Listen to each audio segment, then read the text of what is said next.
Hi friends, welcome to SHAHNAZ Easy Tips.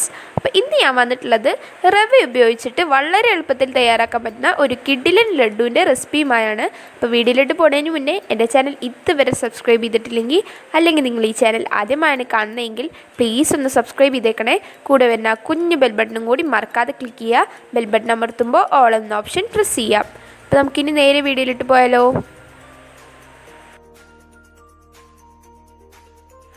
ആദ്യം ഇതപ്പോൾ ഒരു പാൻ വെച്ചിട്ടുണ്ട്. ഇനി പാനൊക്കെ ഒന്ന് ചൂടായി വരുമ്പോൾ അതിലേക്ക് നമുക്ക് കുറച്ച് നെയ്യ് ഒഴിച്ച് കൊടുക്കാം. എന്നിട്ട് നമ്മുടെ മുന്തിരിയൊക്കെ ഒന്ന് വറുത്തെടുക്കണം. ഇപ്പോൾ പാൻ ചൂടായി വന്നിട്ടുണ്ട്. അപ്പോൾ നമുക്കിനി ഇതിലേക്ക് നെയ്യ് ഒഴിച്ച് കൊടുക്കാം. ഞാനിപ്പോൾ ഇവിടെ ഒരു 2 ടേബിൾ സ്പൂൺ നെയ്യ് ഒഴിച്ച് കൊടുക്കുന്നുണ്ട്. ഇനി നമ്മുടെ നെയ്യൊക്കെ ഒന്ന് മെൽറ്റായി വരുമ്പോൾ നമുക്ക് അതിലേക്ക് മുന്തിരി ഇട്ട് കൊടുക്കാം. അപ്പോൾ എന്തായാലും ഈ ഒരു ലഡ്ഡു റെസിപ്പി ട്രൈ ചെയ്യാത്തവരാണെങ്കിൽ ട്രൈ ചെയ്ത് നോക്കുക. നമ്മൾ കരുതണ പോലെ സൂപ്പർ ടേസ്റ്റാണ്. ഇനി ഇതിലേക്ക് മുന്തിരി ഇട്ട് കൊടുക്കാം. നിങ്ങളുടെ കയ്യിൽ ഇനിയിപ്പോൾ അണ്ടിപ്പരിപ്പോ അല്ലെങ്കിൽ വേറെ വല്ല നട്ട്സ് ഉണ്ടെങ്കിൽ അത് ഇട്ടാലും മതി. ഇല്ലെങ്കിലും കുഴപ്പമൊന്നുമില്ല, നല്ലൊരു ടേസ്റ്റ് തന്നെ നമ്മുടെ ലഡ്ഡുവിന് കിട്ടും. ഇനി ഇതൊക്കെ ഒന്ന് ചെറുതായി ഒന്ന് മൂത്ത് വരുമ്പോൾ നമുക്ക് മാറ്റാം.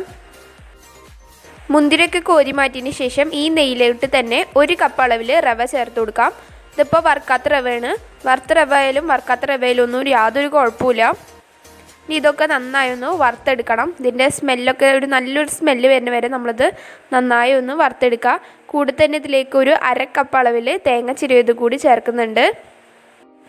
ഇനി ഇതിലേക്ക് ആവശ്യമായിട്ടുള്ള പഞ്ചസാര ചേർത്ത് കൊടുക്കാം. ഞാനിപ്പോൾ 1/2 കപ്പ് അളവിൽ പഞ്ചസാര ചേർക്കുന്നുണ്ട്. ഇതൊരു മീഡിയം മധുരമാണ്.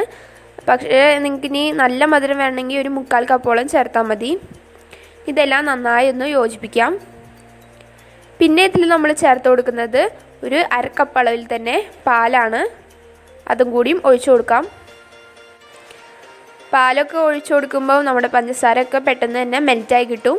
അങ്ങനെ അതിലത്തെ വെള്ളമൊക്കെ പോകുമ്പോൾ നമ്മുടെ റവൊക്കെ കറക്റ്റ് ആ പാകമായിട്ട് നമുക്ക് കിട്ടും. ഇനി ഇതിലേക്ക് ചേർക്കുന്നത് ഒരു 5 ഏലക്ക പൊടിച്ചത് കൂടിയാണ്. അപ്പോൾ അതും കൂടി ഇട്ട് കൊടുക്കാം. നമ്മുടെ ലഡ്ഡുവിന് നല്ലൊരു ഫ്ലേവർ കിട്ടാൻ വേണ്ടിയിട്ടാണ് നമ്മളിങ്ങനെ ഏലക്ക ചേർത്ത് കൊടുക്കുന്നത്. ഇനി എല്ലാം കൂടി നന്നായി ഒന്ന് മിക്സ് ചെയ്യാം. വെള്ളമൊക്കെ വറ്റി നമ്മുടെ ലഡ്ഡു ഇപ്പോൾ റെഡി ആയി വന്നിട്ടുണ്ട്. അധികം നന്നായി സ്റ്റിഫാക്കണ്ട. നമ്മൾ കുറച്ച് പാലൊഴിച്ചുണ്ടാക്കുക കാരണം ഇതൊരു 5 ദിവസം വരെയൊക്കെ നമുക്ക് പുറത്ത് സൂക്ഷിക്കാം. ഇനി ഇതിലേക്ക് നമ്മൾ ആദ്യം വറുത്ത് കോരി വെച്ച് നമ്മുടെ മുന്തിരിങ്ങ ഇട്ട് കൊടുക്കാം. അപ്പോൾ ഇത് ഇത്രയും മതി. ഇനി നമുക്ക് നന്നായി ഒന്ന് മിക്സ് ചെയ്ത ശേഷം ഫ്ലെയിം ഓഫ് ചെയ്യാം. എന്നിട്ട് പെട്ടെന്ന് തന്നെ ഉണ്ടാക്കാം, അല്ലെങ്കിൽ ഇത് അവിടെ ഇരുന്ന് സെറ്റായി പോവും. ഒരു ചെറിയൊരു ചൂടോട് കൂടി തന്നെ നമ്മൾ ചെറിയൊരു ഉള്ളെടുത്തിട്ട് റൗണ്ട് ഷേപ്പിൽ ആക്കിയെടുക്കുക. അപ്പോൾ ഇത്രയേ ഉള്ളൂ. ഇതായിപ്പോൾ നമ്മുടെ സൂപ്പറായ റവ ലഡ്ഡു ഇവിടെ റെഡി ആയിരിക്കുകയാണ്. അപ്പോൾ നിങ്ങളെല്ലാവരും ഒന്ന് ട്രൈ ചെയ്ത് നോക്കണം. എന്നിട്ട് മറക്കാണ്ട് എനിക്ക് ഫീഡ്ബാക്ക് അറിയിക്കണം. വീഡിയോ ഇഷ്ടപ്പെട്ടാൽ ലൈക്ക് ചെയ്യാനും നിങ്ങളുടെ ഫാമിലിയും ഫ്രണ്ട്സും കാണണമെന്ന് ആഗ്രഹിക്കുന്നുണ്ടെങ്കിൽ ഷെയർ ചെയ്യാനും മറക്കരുത്. അപ്പോൾ ഇതുപോലുള്ള സൂപ്പർ വീഡിയോസുമായി വരുന്നവരെ ബൈ ബൈ.